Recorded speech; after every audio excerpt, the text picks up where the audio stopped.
Hello সবাইকে, কি অবস্থা? সবাই কেমন আছেন? আশা করি সবাই ভালো আছেন। আজকে আপনাদের এত সুন্দর একটা জায়গায় ঘুরে দেখাবো, সেটা হচ্ছে আমি জীবনে ফার্স্ট টাইম যাচ্ছি। তো ভিডিওটা একটু বড় হবে, শুরুতেই বলে নিচ্ছি ভিডিওটা একটু দেখতে হবে। আমি হচ্ছে আমার স্পেশাল একটা মানুষকে স্পেশাল একটা গিফট করব। অনেক দিন ধরে তো তাকে অনেক কিছু গিফট করি, কখনো গরু গিফট করিনি। এই প্রথমবারের মতো তাকে একটা গরু গিফট করব। এই কারণেই হচ্ছে আমি সাদেক এগ্রোতে চলে গেলাম। হ্যালো এভরিওয়ান, আসসালামু আলাইকুম। আমি দেওয়ান ফারজানা। আসলে কোরবানির তো চলে আসছে, আর তো বাকি নেই বেশি দিন, তাই ভাবলাম একটু চলে যাই সাদেক এগ্রোতে। এটা হচ্ছে মোহাম্মদপুরে একটু ভিতরে।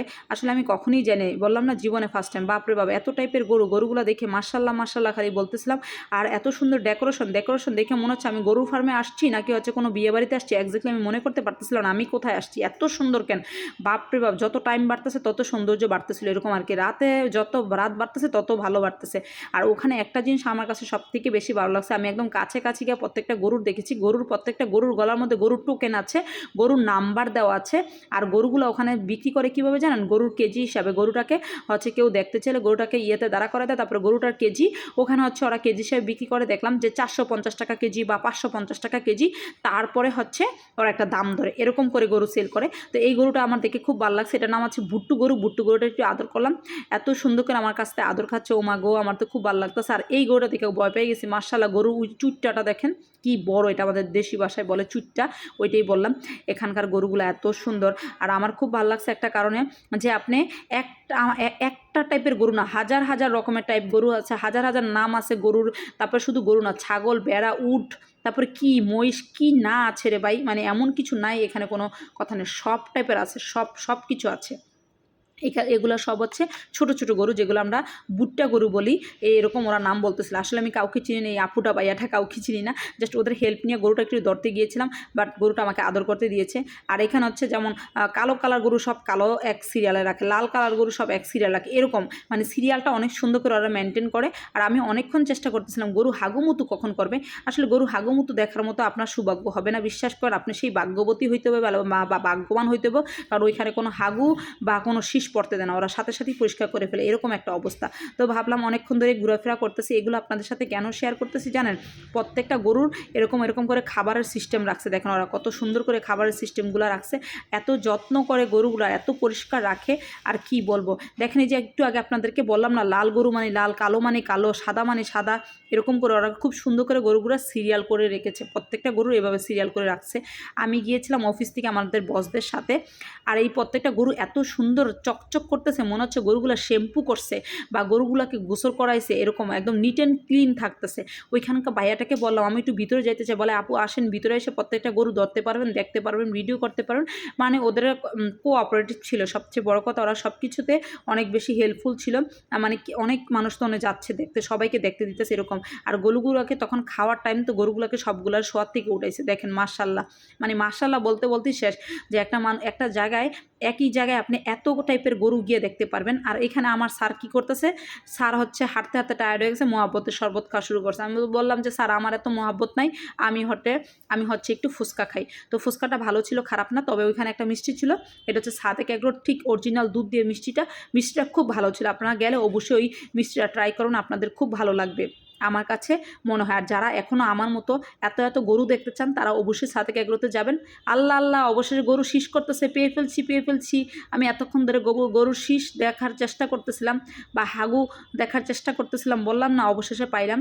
কারণ হাগু শীষ ওরা কিছুই করতে দেয় না, সাথে সাথেই পরিষ্কার করে ফেলে। তো যাই হোক, গরুগুলো অনেক ভালো লাগছে। আপনার ঢাকার মধ্যে যারা আছেন প্রত্যেকে যাবেন, সাদেক এগ্রোতে গেলে গরু, ছাগল, ভেবরা সব দেখতে পারবেন। এই যে দেখেন, এটাকে দেখতেছি আমরা, এগুলো দেখার জন্য কেউ যায় কুয়েতে যায়, কেউ হচ্ছে দুবাই যায়। এখানে আপনি কুয়েত আর দুবাই যাওয়া লাগবে না, আপনি হচ্ছে সাদেক এগ্রোতে গেলেই হবে। তারপরে ছাগলগুলো, মা বাবা, ছাগলগুলো দেখতে এত সুন্দর, ছাগলের কানগুলো দেখে মনে হচ্ছে এত লম্বা লম্বা কান। আবার ওখানে একজন আমার বলতেছে এটা হচ্ছে আপু কাশ্মীরি ছাগল আছে, আবার বলে কি মায়াবী ছাগল আছে। ছাগলের যে কি নাম রে ভাই, জীবনে যা শুনি নাই তা শুনলাম। তবে হচ্ছে আমার মনে একটা আক্ষেপ ছিল, আমি অনেক গরু দেখবো, অনেক ছাগল দেখবো, অনেক কিছু দেখবো, আমার মনের আক্ষেপটা শেষ হয়ে গেলো। এখানে গিয়ে দেখতেছি হুজুররা, পরে আমি বলা হয় হুজুররা না, এত হুজুর রাখেন। হুজুররা জিজ্ঞেস করলাম, হুজুর বলতেছে আমরা দেখতে আসছি কীভাবে আমরা গরু কোরবানি দিব, কীভাবে ছাগল কোরবানি দেবো, এটা আগে পজিশন ঠিক করতেছি। এটা কোনো কথা?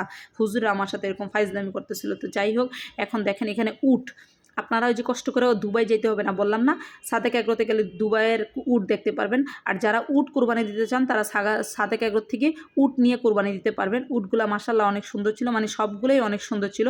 ওই যে বললাম না মাশাআল্লাহ বলতে বলতে আমি শেষ। আর এই যে ছোট ছোট গরুগুলো, এগুলো প্রাইস কিন্তু অনেক বেশি, দেখতে মনে হচ্ছে ছোট ছোট, না কিন্তু অনেক বেশি। আর এখানে হচ্ছে 2-3টা গরুর শিং এত বড় বড় ছিল, দেখে মনে হচ্ছে আল্লাহ গরুর শিং না এগুলো কি। আর এই গরুর শিংগুলো টস টস শব্দ করতেছিল। এটা হচ্ছে আরেকটা মানে আরেকটা আজব জিনিস আমার লাগছে। তো আরেকটা জিনিস আপনাদের সাথে একটু শেয়ার করছি, সেটা হচ্ছে মহিষ। ও মাই গড, মহিষ আবার পিঙ্ক কালার হয় নাকি, আমি জীবনে কোথাও দেখিনি, ফার্স্ট টাইম দেখলাম যে পিঙ্ক কালার মহিষ। চমৎকার চমৎকার সুন্দর মহিষের কালারগুলো, অনেকগুলো মহিষ ছিল এখানে। আমার মেয়েকে এসে এই ভিডিও দেখার পর আমার মেয়ে বলতেছে আম্মু এটা তো পান্ডার মতো না গন্ডার মতো লাগতেছে, কিছু একটা বলছিল। আর এখানে আমার হাতে একটা বরফের বোতল ছিল, মানে আমি একটু খাচ্ছিলাম পানিটা। ওই গরুটার গিয়ে মাথাটার মধ্যে এই ঠান্ডা বরফটা দিয়ে ডলতেছিলাম। গরুটা খুব আদর নিতেছিল আমার কাছ থেকে। পরে ওদের আরেকটা ফার্মে গেলাম, সিরিয়ালে ওদের ওখানে 8-10টা ফার্ম আছে এরকম পাশাপাশি করে, মানে শেড করা। গিয়ে দেখি বলা ওইখানে একটু আলোর পরিমাণটা একটু কম ছিল। আমি যেই ঢুকতে যাবো দিয়ে আরেকটা গরু আসছে, মামা দিলাম দৌড়। আমি ভয়ে দেখে দিলাম একটা দৌড়। তো যাই হোক, এখানকার গরুগুলো অনেক বড় বড় ছিল। আমার স্যারের তো অনেক সাহস, একদম ভিতরে গিয়ে সব দেখে চলে আসছে। আমার আর ভিতরে যাওয়ার সাহস ছিল না। তো যাই হোক, আমি একটু দেখাচ্ছিলাম। এখানে যে আলোর পরিমাণটা কম ছিল, বাট ওদের এক একটা শেড অনেক বড় বড় আকারের। আর প্রত্যেকটা শেডের মধ্যে অনেকগুলো করে ওদের লোক থাকে। অলরেডি দেখেন আবার গরু চলে আসছে গাড়িতে। এই যে গাড়ি থেকে এখন গরু নামাচ্ছে, ওদের এরকম করে একটু পরপরই গরু আসতে থাকে। ভাবলাম আপনাদের সাথে শেয়ার করি। তো যেই জিনিসটা বলতেছি সেটা হচ্ছে, ওই যে বললাম একটা স্পেশাল মানুষকে একটা গরু গিফট করব, এই গরুটা গিফট করব নবকে। এই জন্য মূলত হচ্ছে আমি সাদেক এগ্রোতে গিয়েছিলাম, কিন্তু সাহস পাইতেছিলাম না, অনেক ভয় পাচ্ছি। আর এই যে আমার হাতে দেখতেছেন কতগুলো গাট্টি বস্তা, এই তো ভাই কী করবো বলেন, অফিস করে গেছি, গাট্টি বস্তা তো থাকবেই হাতের মধ্যে। তারপরে গরুটার একটু সাহস করে একটু হাত দিলাম, মাথায় হাত দেওয়ার পরে গরুটা মাথাটা নোয়া দিয়েছে। এই গরুটা আমার খুব পছন্দ হয়েছে। দাঁড়া বলতেছিলাম আমি এই সাদেক এগ্রোতে আসছি, নিয়ত করে গেলাম এইবার গরু কিনতে পারি আর না পারি ইনশাল্লাহ আগামী বছর নবর একটা গরু গিফট করব। এই জন্য দাঁড়া নিয়তের উপর হচ্ছে ভরসা, তাই না, নিয়তটাই হচ্ছে মেন। তাই দাঁড়া নিয়ত করলাম। বলেন তো এই 10 লাখ টাকা গরু আমার পক্ষে কিনা সম্ভব?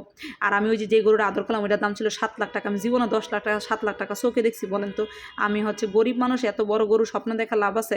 তাও আশা করলাম যে আশা করলে দেখি আল্লাহ তাআলা কিছু করে কিনা। এইখানে একটা ম্যাডাম বা মহিলা যেই হোক গেছে 4টা গরু কিনতে। বাপ রে বাপ, কত বড় লোক তাহলে বুঝেন। সে হচ্ছে 4টা গরু 10 লাখ টাকা দিয়ে ওই গরুগুলো দাম করতেছে। এই গরুগুলো হচ্ছে 450 টাকা কেজি বা 550 টাকা কেজিতে ওরা হচ্ছে দামগুলো করতেছিল। যত সন্ধ্যা বাড়তেছিল তত হচ্ছে লোকজনে ভরপুর হচ্ছিল। ওরা বলতেছে রাত 4টা-5টা পর্যন্ত মিলে গরু সেল করে। চিন্তা করেন, আপনার ঢাকার মধ্যে যাদের গাড়ি আছে টুক করে চলে যাবেন সাদেক এগ্রোতে, গরু দেখার শান্তি আপনারা পেয়ে যাবেন, গরুর সাথে অনেক কিছু পাবেন। এখন একটু মেইন কথা আসি, 12 লাখ টাকা একটা ছাগল, এই সেই ছাগল, বিখ্যাত ছাগল 12 লাখ টাকা। এটা হচ্ছে ওদের সেল হয়ে গেছে, কিন্তু এটা খুব সুন্দর করে রেখে দিয়েছে, ওই লোক নাকি পরে এসে নেবে। এই গরুগুলা দেখতে যা সুন্দর ছিল, প্রত্যেকটা গরু অনেক সুন্দর। তবে ওই যে বললাম না, গরুদের মনে হচ্ছে তেল মাইখা রাখছে, সাবান মাইখা রাখছে এরকম। নব গেল তখন অফিস থেকে আসলো, এত দেরি করে নব আসছে। যাই হোক, নবকে বলতেছে এই গরুটাই তোমার লেগে পছন্দ করছি, বিশ্বাস করো ভাই আমার সামর্থ্য আছে গরুর, এখন হয় একটা ঠ্যাং কিনতে পারবো না হলে একটা গরুর কান কিনতে পারবো, কিন্তু ফুল গরুটা কেনার মতো আমার সামর্থ্য নাই। এটা নবরে বলতেছিলাম, ইনশাল্লাহ আগামী বছর কিনবো, এরকম একটা আশ্বাস দিতেছিলাম। তো যাই হোক, আমার ভিডিওটা আপনাদের কাছে কেমন লাগছে অবশ্যই কমেন্ট দিয়ে জানাবেন। একটু বড় হয়ে গেছে, বাট এত সুন্দর ভিডিও আমি কি করব